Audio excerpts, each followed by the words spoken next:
प्यारे बच्चों, आज मैं आपको एक बहुत ही नटखट और शैतान बच्चे की कहानी सुना रही हूँ, जिससे कि सब परेशान थे, परंतु बाद में वह सुधर जाता है।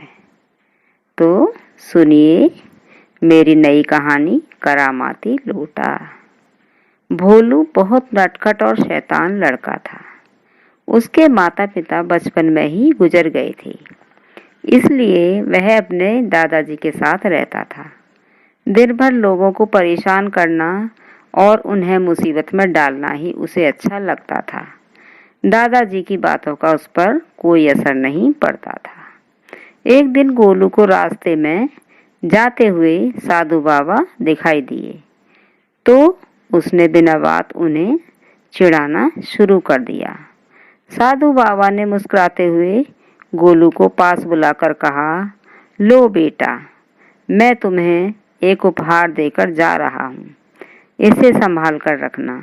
यह कहकर उन्होंने अपने झोले में हाथ डाल सुनहरे रंग का एक लोटा निकालकर गोलू को दिया। साधु के जाते ही गोलू लोटा लेकर फौरन अपने घर की ओर दौड़ पड़ा। उसने दादाजी को लोटा दिखाकर कहा, साधु बाबा ने खुश होकर मुझे यह लोटा दिया है। गोलू ने लोटे को संभालकर अलमारी में रख दिया।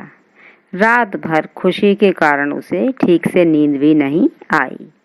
दूसरे दिन वह जल्दी ही अपने घर से गांव वालों को लोटा दिखाने के लिए निकल पड़ा। वह जिधर से भी गुजरता, लोग उसके लोटे को ललचाई आंखों से देखते। कई छोटे बच्चे तो उसके पीछे ही चलने लगे। शाम को जब गोलू को भूख लगी तो वह घर पहुंचा। दादाजी बाहर दरवाजे पर ही उसकी प्रतीक्षा कर रहे थे। उन्होंने भी गोलू की चिंता में अभी तक कुछ भी नहीं खाया था। कुछ देर बाद दादाजी ने गोलू के आगे खाने की थाली रखी, तो वह झटपट खाने बैठ गया। खाना खाने के बाद उसने सोचा, मैं दादाजी के हिस्से की रोटियां छिपा देता हूँ। जब वे ढूंढेंगे तो बड़ा मजा आएगा।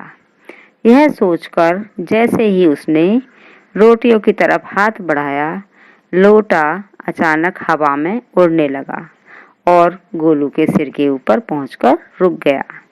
तभी उसमें से पानी गिरने लगा, जिससे गोलू पानी से तरबतर हो गया। गोलू डर के कारण भूत भूत चिल्लाकर दौड़ा, पर कुछ देर बाद लोटा वापस अपनी जगह पर आ गया।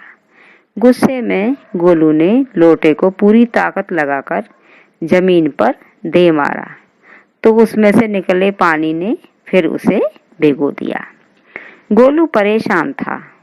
अचानक उसके दिमाग में एक विचार आया। रात में ही चारपाई से उठकर उसने अलमारी से लोटा निकाला और दबे पांव घर से निकल पड़ा।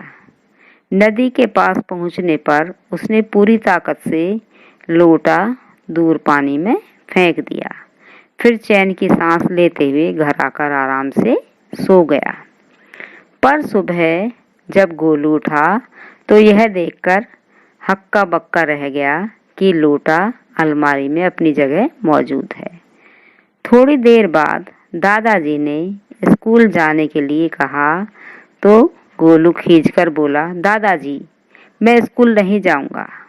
सुनकर दादाजी चुपचाप कमरे के अंदर चले गए और उन्होंने उसको समझाने की बहुत कोशिश की, पर लोटे ने फिर अपना कमाल दिखाया तो गोलू घबरा उठा।